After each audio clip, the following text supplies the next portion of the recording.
Okay, who's there? Anybody there?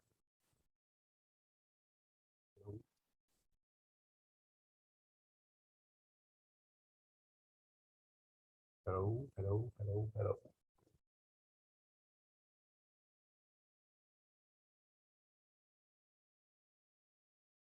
Okay, there's Kitty.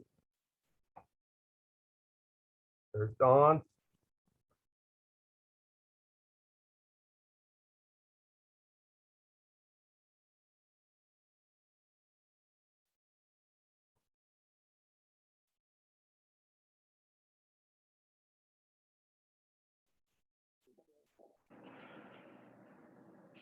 Okay, I saw you talking or trying.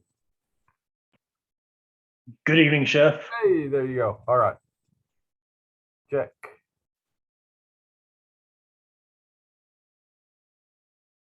Dawn, have a seat. Take a rest. Or stand up. It doesn't matter. If you sit, I prefer to stand. I drive a truck, so standing's fine by me. okay. I've got 5:32, so we're just gonna dive in here. It's really quick. Really is really quick. I know not everyone has been able to get their product for this week. I've gotten a couple of emails from folks, and that's perfectly fine. I want to clarify what this week is really supposed to be, what this week looks like. Um, so we're changing. So we've made a couple of stick cuts. Y'all have turned in the baton and the julienne and the bâtonnet, for example, or the baton. And um, this week we all we're trying to do, and I'm not demoing today. All we're trying to do is take those sticks and turn them into dice. Okay, so the Pont Neuf becomes a large dice. So your Pont Neuf is 3/4 square, 3/4 inch by 3/4 inch by maybe 3 inch long. The large dice is 3/4 by 3/4 by 3/4. Okay, that's it. It's super simple. That shouldn't be complicated. The baton, which is 1/2 inch, becomes a medium dice. The bâtonnet, which is 1/4 inch, becomes a small dice. Now, then you have the two tiny cuts. The julienne, which is 1/8 of an inch, becomes 1/8 of an inch square, which is a brunoise. And then the smallest, the fine julienne at a 1/16 of an inch, becomes a 1/16 of an inch square, and that's a fine brunoise. Um, and so even that small fine brunoise, what I'm after, what we want to try to see is a 1/16 of an inch by a 1/16 of an inch by a 1/16 of an inch, a perfect cube at a 1/16 of an inch. And if you go back and watch the demo video that I did, you'll notice I'm doing each one of those cubes one at a time. I'm not taking a whole pile of julienne to try to create a whole bunch of brunoise at one time, like you might see on Food Network, you'll see on TV. Um, it's going to take you maybe even a couple of years for you to develop enough control of your knife and enough control of the ingredients that you're cutting for you to be able to cut a small pile at one time. When you start to cut, that pile is going to flare, that it's going to move, it's going to slip, and you won't get nice, consistent cuts. I tell my in-person students when we're talking about this, especially just the garnish cuts, like a brunoise and a fine brunoise. How many of you have been to Chili's? No? Yes? Okay. Everybody's been to Chili's. I love chili salsa. It's the right salty, it's the right sour. It could be a little bit hotter, but it's the right texture. I'm not a real super big fan of big chunky. I'll eat anything, but I really like chili salsa. The rest of the food that they have on their menu is, I'm being recorded, so I have to be kind. Um, it's what you would expect in a casual dining restaurant. Every once in a while, I'll get, usually I'll get it and then I realize it was a mistake and I won't get it again for about another 8 months. But I'll get the Cajun chicken pasta. Now they garnish, you're familiar with that on the Chili's menu? Pasta, they call it an Alfredo type sauce, and they are terribly dead wrong. It's not anything close to that. And it's supposed to have Cajun chicken. It's terribly, terribly not that. But then they garnish it with this bring a little fairy dust of green and red bell pepper and some tomato and some green onion. Those prep cooks in the kitchen that prepare that fairy dust, that garnish, make about $10, $11 an hour.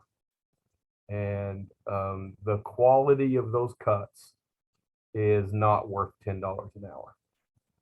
Now, I use the example of the Waldorf Astoria Hotel in New York. Unfortunately, I found out just a few weeks ago it's closed. It's been closed for a couple of years. Don't know if it's going to reopen. But here's my point. I really want you to focus on these dice cuts. And I want you, when you practice, I want you to take your time to execute those cuts really as perfectly as possible. I push you to do that so that when you leave here, you won't be a $10 an hour Chili's prep cook creating some fairy dust of chopped stuff. Instead, you'll be worth a prep cook at the Waldorf making $45,000 a year as just a new hire prep cook. You have to be able to execute those cuts almost like a machine, though. Does that make sense? I hope it does a little bit. And that just takes practice. You know, I'm wrapping up my doctoral dissertation, and the focus of my dissertation is you guys, is online culinary arts learning.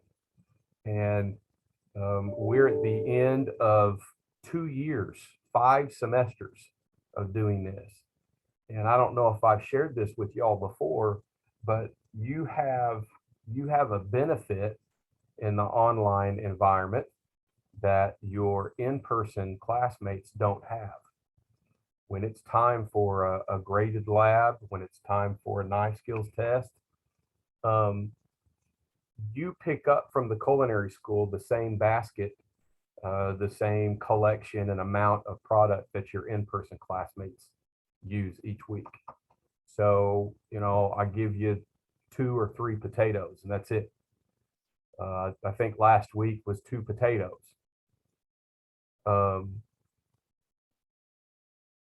You get to use those 2 potatoes, but you can have the 5-pound bag of potatoes from the Walmarts. And if you're not happy with the cuts that you executed from the first 2 potatoes, you can scrap it and you can do it again. And you can do it again. And you can do it again, I guess, until you run out of potatoes, or you just want to give up, or you're happy with the product that you want to submit for a grade. And your in-person classmates they don't have that opportunity. They get the 2 potatoes and that's it. A one-shot deal, and whatever they do is graded just on those 2 potatoes, right? Consider that as you the rest of this week, as you do these dice cuts. The lab assignment is you'll upload 4 pictures, 4 submissions of 4 dice cuts. I think if I remember right, it's all from potato. So knock yourself out. Cut a potato, cut 2 potatoes, and if you don't like it, well, don't trash it. Save it for hash browns, save it for potato soup, save it for I'm done. Diced potatoes become mashed potatoes, hash browns, or potato soup in my house. So anyway, there you go. Now, for those of you that have picked up your product from the culinary school, how many of you have been able to do that? You know that you picked up a holy cow bunch of crappy doodle doo. You got mushrooms, you got shrimp, you got bacon, you got sausage, you got bread, you've got cream cheese, you've got chives, you got caviar. Did y'all get caviar? You should have got some caviar. Okay. I did the same thing for the in-person classes. We made some cuts, we executed the cuts, and then we played with, let's pause and let's just say hi to the bebezinos. Let's say hi to the, hello, welcome to class. Are you the next generation chef? That's Chef Hall. Say hi, Chef Hall. Hi, Chef Hall. Hi, young chef, whoever. That's Chef Cash. Hey, Cash. He says hi. All right, I gotta get back to class. Love you. So this week is kind of about hors d'oeuvres. We make a lot of money in this business on very simple hors d'oeuvre dinners. Heavy hors d'oeuvre for a whole dinner, a reception buffet that's just going to have a large assortment of appetizers, hors d'oeuvres. So I've given you a whole slew of recipes, and as I list in the directions and the instructions in Blackboard, I don't think you have all of the ingredients of any one recipe. You're going to hear this a lot in food too, but I give you recipes in Blackboard to give you a kind of a foundation, or I want you to pay more attention to the directions, which tells you how, gives you some method and some technique. The goal then, after you've done your cuts, you have 4 cuts for a grade this week. The appetizers are for extra credit, 5 points apiece, up to 15 points. 1 type of bruschetta, and yes, it is properly pronounced bruschetta.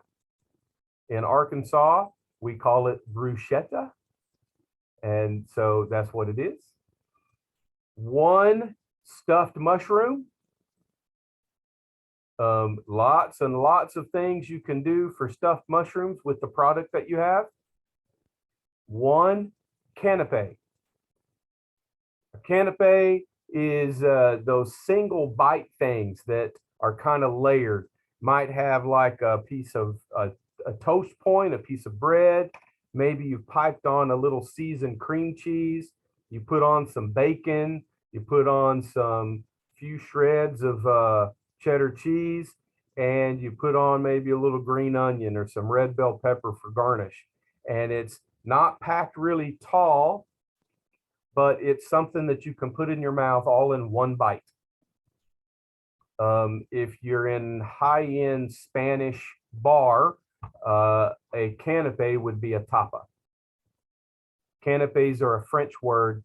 Tapas are Spanish from Spain. And so there you go.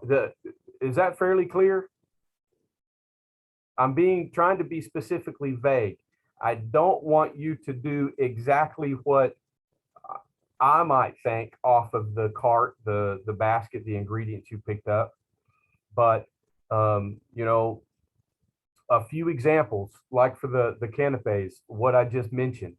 Another example would be, I bet each one of you got an English cucumber. It's more slender cucumber and it's longer. That's what Don has right there, is an English cucumber. To cut that in about a 1/4 to a 1/2 inch rondelle. Season some sour cream, like with some garlic and dill. Put the salad shrimp on it. 1 or 2 salad shrimps and a little dollop of the caviar. Okay. I would encourage you to taste the caviar. If you've never had caviar before, this is not real super high quality caviar, but you'll get the taste. It tastes like fish. It's fish eggs. You'll taste the fish. It's salty. You especially need to taste it for the saltiness, because if you put a lot of salt in the cream cheese or sour cream, and then you use the caviar on that same thing, you are probably going to over salt, over season that canapé. You don't want to do that. Okay. That's I've got a few other things, but as far as what's happening this week, that's all I wanted to cover. Make sure that we were clear about. Does anybody have any questions? Latoya, did you get my email? I Yes, responded. I did. Thank you so much. You should be just fine. Appreciate it. Kitty, go ahead. I was gonna ask, how many slides do we have to make for our speech? You got 7 or 8 minutes. So as many as I want. As many as you want. Don't go over 9 minutes. If you go over 9 minutes, then I'm going to fall asleep and get bored and start taking points away. Likewise, if you only go 2 or 3 or 4 minutes, you've only given me a long commercial, and I'm still, I don't know what you're talking about, and so I'm going to take some points away. 6 to 9 minutes is the absolute sweet spot. So you don't want so many slides that you're advancing a slide every 10 or 15 seconds. But you don't want too few slides that you just have 1 or 2 in a 7-minute presentation. Does that make sense?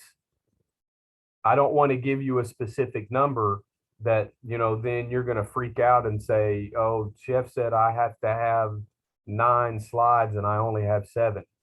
If you have 7, that's fine. There have been some presentations with probably 5 or 6 slides that have been really, really great. And there have been some presentations with about 10 or 12 slides that have been really, really great. And there have been presentations with 4 or 5 slides that have really just sucked toe jam. And there have been presentations with 10 or 12 slides that also sucked toe jam and were worse than that. So I hope that helps a little bit, Kitty, and everybody else. I hope that helps a little bit. In week 11, there's also the rubric. I encourage you to download that PDF, or at least open it up sometime and look and see what the rubric is, how you're going to get your grade on this oral presentation. For you guys, the oral presentation should just about be a piece of cake. We've all done at least the Who Am I video at the very beginning of the semester. Okay. You shot a video of yourself speaking, and you uploaded it. I did that for 2 reasons. I did that so I can get to know you a little better and a little faster than here we are at the end of the semester and I don't know who you are. I'm one of those kind of people. So I can I had the chance in the first week or two of the semester to look at you and hear your voice a few times over and over again. And I need that kind of repetition. But I also did that exercise so that you go through the steps of figuring out your phone, figuring out your own computer, shooting a video of yourself, capturing that video, saving it, and then uploading it into Blackboard, because you need that skill. This oral presentation is 220 points. That's right about 10% of our entire semester grade. Our ability to be able to speak about an ingredient, about a theme, about why I chose this food, that's something that there'll be a point in your life, a point in your career as a culinarian that you will do on a regular basis.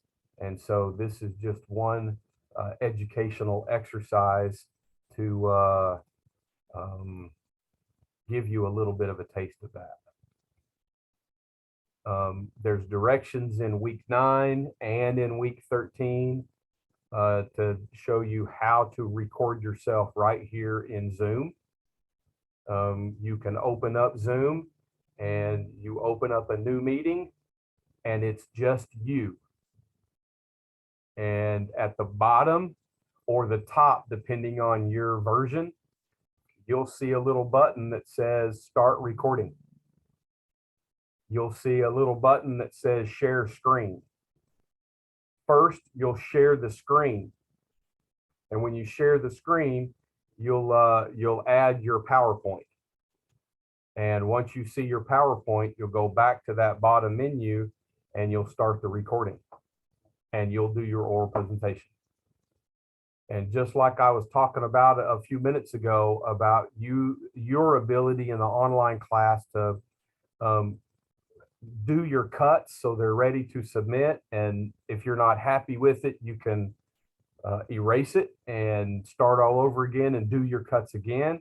And you can continue to practice those cuts until you're ready to submit the assignment for grade. You're able to do the same thing with your oral presentation. You can, at first, even experienced television people. I've done television almost 8 years. And there's plenty of times of, okay, we're going to start. There's no opportunity if you're live. I'll just tell you that. But a lot of things I've done, most of the things I've done are pre-recorded. That's generally the case. And you get to say, hello, and I forgot my name. Stop, and then, all right. Start the camera again.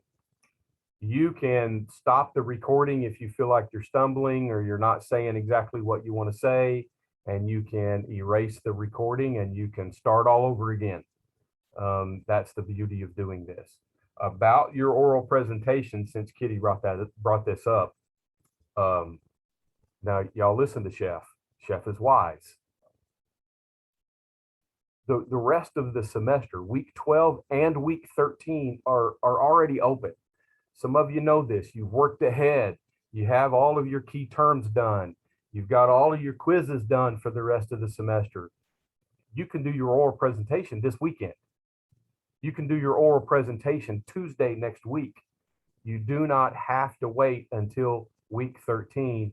And please, don't wait until Saturday or Sunday of week 13 when they're due. Just in case there's a technology issue, video is going to take a long time to upload into Blackboard. So it's not going to be push the button, hit submit, wait 30 seconds, and the picture of your julienne and batons are there in your assignment. Video is large. Video is going to take maybe 3 or 4 minutes to upload. If you're just working from Wi-Fi and you're not hardwired in, it could take 6 or 8 minutes to upload. So be patient with your uploads, but just in case we might have a technology issue, I would strongly encourage you to do your oral presentation sooner rather than later. Any questions about your presentation?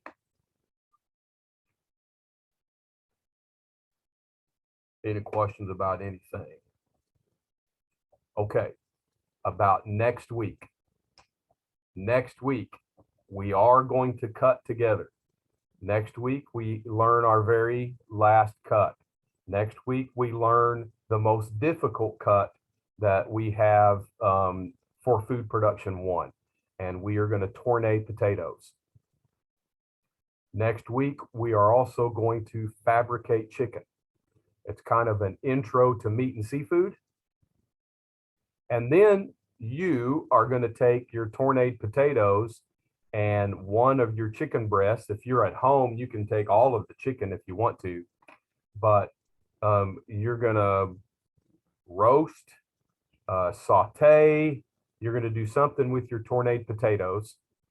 I'm not sure right off the top of my head what the vegetable is for next week, but you will probably blanch and or saute some vegetable, and we're going to pan sear the chicken breast, and then from the fond that's left in the pan, we're going to do a very simple, very lovely creamed pan sauce.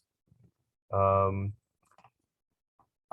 think the recipe I have in week 12 includes wine, and unfortunately the liquor laws in the state of Arkansas does not allow us as a culinary school to send alcohol home with you. And so if you have a little white wine, that's pretty decent for this sauce. If you don't have any white wine, I think you will be giving you a little chicken stock. But next week is an intro to meat and seafood. Next week is an intro to food production 2. Because what we will do next week, learn a cooking method kind of geared more towards the protein, and make an entire plate, an entree plate, protein, starch, veg, and sauce.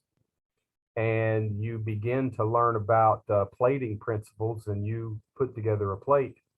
That's what you'll do in food 2 every single week. With that said, please, please, please either have your product from the culinary school before we are together next Thursday, or go to the grocery store and at least have 2 or 3 potatoes and 1 whole chicken. Grocery store chicken. Don't get your chicken from out back. We're not going to learn how to pluck the feathers and do all that. So I saw some smiles. Thank you for the courtesy laugh. That strokes my ego, makes me feel good. You will need, what we will do together in person is fabricate the chicken and tornade potatoes.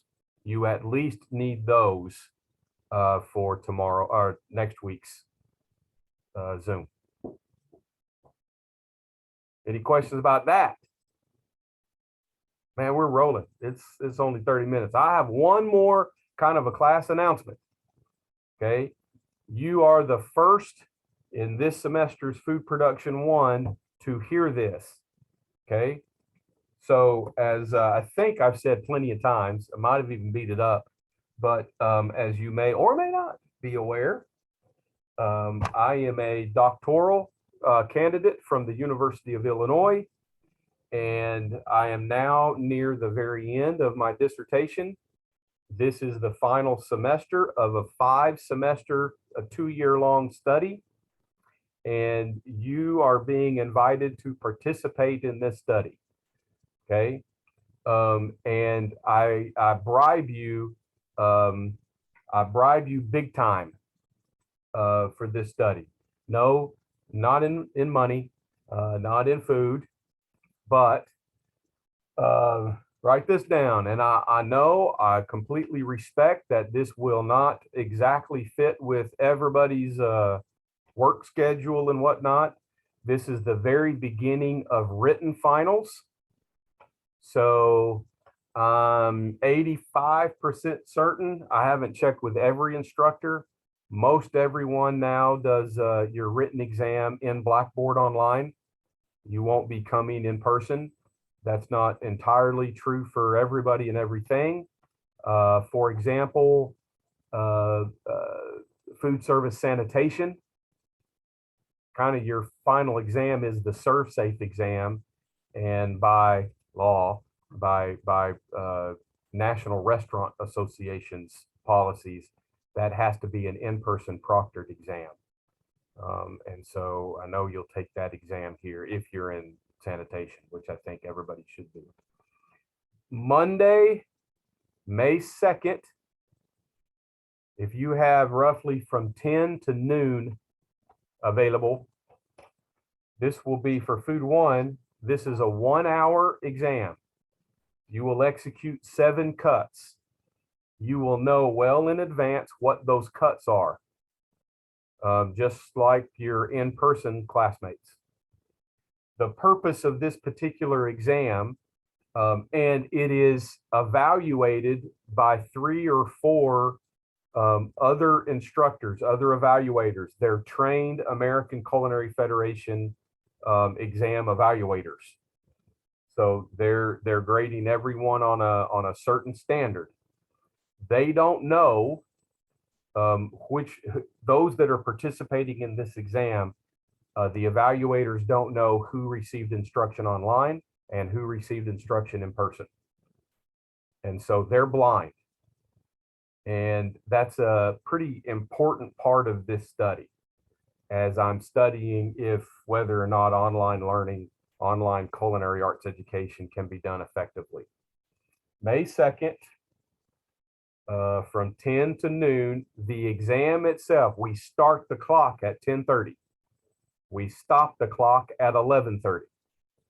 They're all cuts that we've done in class.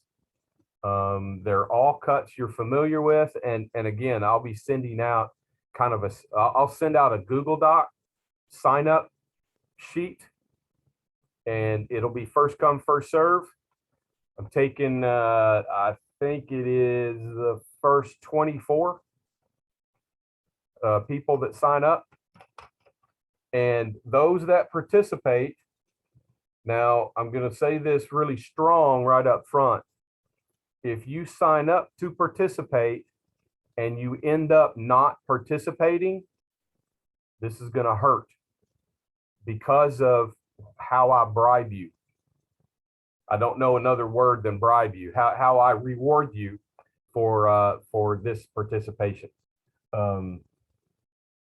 Legally, and it is legally as a doctoral candidate in the type of study I'm doing, I cannot pay you. I cannot give you money. Okay. I cannot give you a product. I can't give you anything of monetary value. But I can, because this is an educational study, I'm an educator, you are students, I can give you a truckload of extra credit points, and I can exempt you from all kinds of things. And so this is essentially how this works. If you participate in this study, if you're able to do this in-person knife skills test, this is in person at the culinary school, I exempt you from the final practical exam, which takes place the week before. You get an exemption. It's just erased from your grade book. Plus, I give you 50 extra credit points on top of that. That's worth 200 points. The regular final practical exam is a 150-point exam. I erase that, and I give you 50 extra credit points.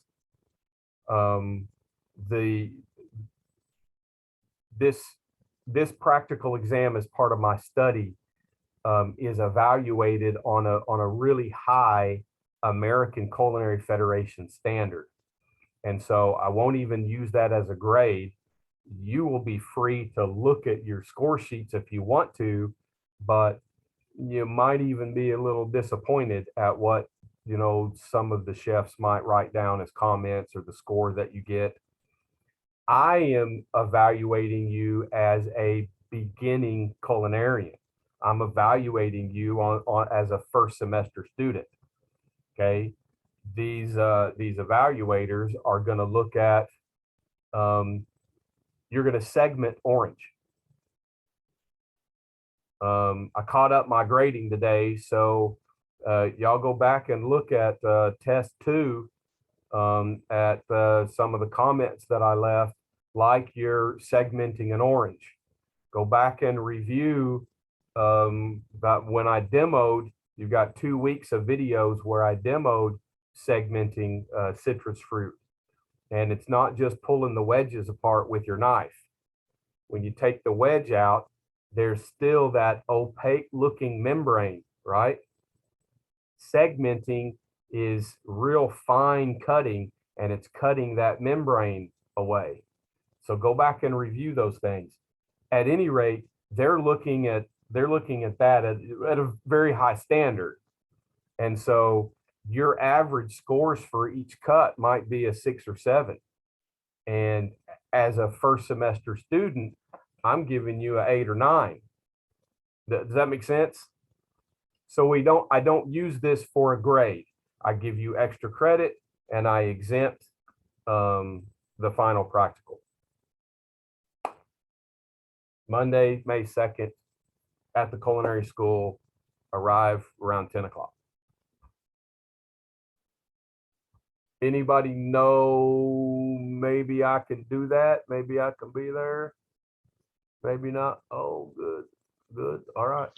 I just really need that bonus, so I'm coming. Right on. Right on. Okay. What else y'all want to talk about?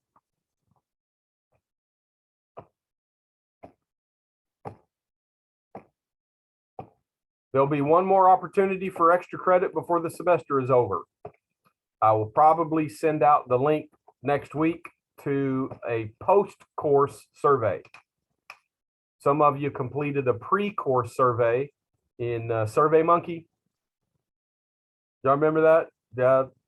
Latoya's got the little head shaking and yeah. So that'll be 25 extra credit points.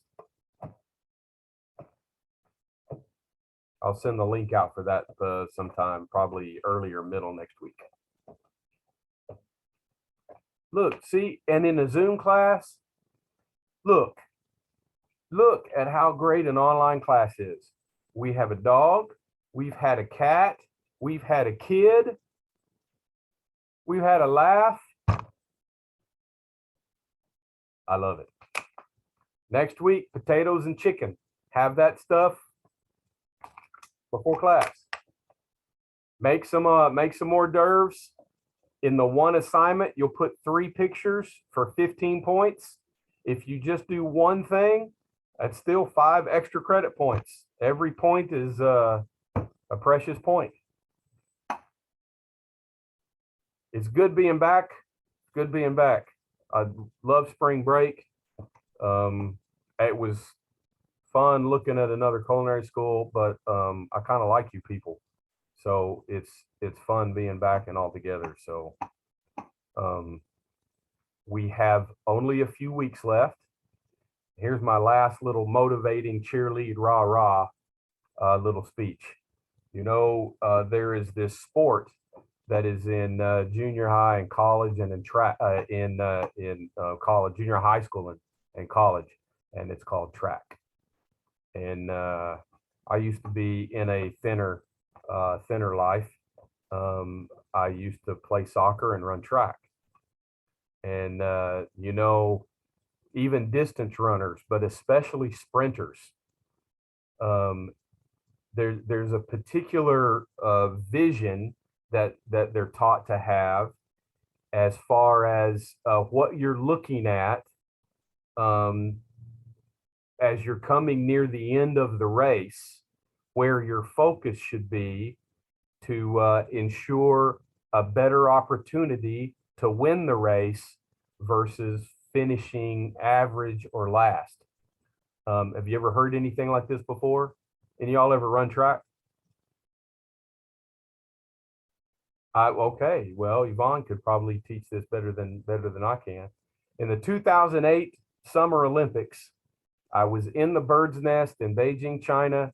I was about 150 yards from the finish line of the 100-meter sprint, the men's heat. I was 150 or so yards away from Usain Bolt from Jamaica, who finished the race, crossed the finish line in Olympic record and world record pace. And he still holds that world record today in the 100-meter dash. And this is how he won the race. The vision, what you focus on, is past the finish line, not the finish line. Does that make sense? If you're focused beyond the finish line, then when you actually hit the tape, you are at your fastest pace, you're at your hardest, strongest effort. You are giving it your all, and you're giving it your all as you go through the finish line. You have to have your vision, your focus be through the finish line, not to the finish line, right? You have 4 weeks left. Right now, you should be focused 5 or 6 weeks out in your life, in whatever. And you can do anything in 4 weeks. Some of you have some backup homework, past due homework to do and submit if you want to pass. Some here, some that are going to get the recording, and giddy up. You can do anything in 4 weeks. You can buckle down and get it done. But these last 4 weeks, you should be picking up the pace, picking up your effort. That's all I have to say about that. Last thing, this is the third time I think I've said this is the last thing. Is anybody else keeping count? I'm keeping count. I think this is the third time tonight I've said this is the last thing. Okay. Miss Shelton's just gonna laugh at us, or laugh at me. She's not laughing at you, she's laughing at me. If one more of you will laugh, then we're all laughing together. But beyond that, she's laughing at me, and I'm going to take offense, and I might have to. Today is brought to you by the letter F and the number 0. Welcome to Sesame Street. No, so registration opened 2 days ago. So just know the culinary school is not like buying tickets at a rock concert, and classes don't fill up in 30 minutes, but classes fill up, and there are limited sections, and it is always uncertain. You can never count on, well, maybe the school will open up another section of this class. I won't go into detail, but I would not count on any new sections opening for the fall. And so if you do you know who your academic advisor is? Somebody been in contact with you about, hey, let's get registered? Okay, good. Summer, there are only 4 or 5 online courses available from the culinary school. It's a good time to do some of your gen ed. If you want to go to school during the summer, if you want to take summer off and just take a break, that's what I like to do. Classes are open registration is open for classes in the summer and the fall. And so there you go. Now that really is all I have. I don't have another last thing. Any other questions? No? So my real last thing is, Bye-bye. Y'all have a good night. Good week. Have a good night, Chef. Thanks, Don.